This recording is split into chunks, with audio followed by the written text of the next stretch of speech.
Hello everyone, welcome back to the channel.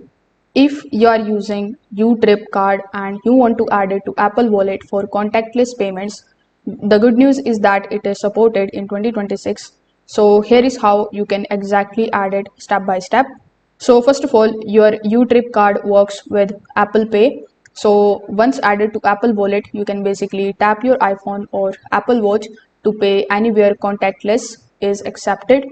So first of all, you need to start by opening the YouTrip application on your phone.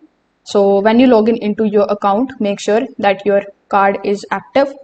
Now, when you tap on the cards tab inside the application, you are going to see your physical card or the virtual card.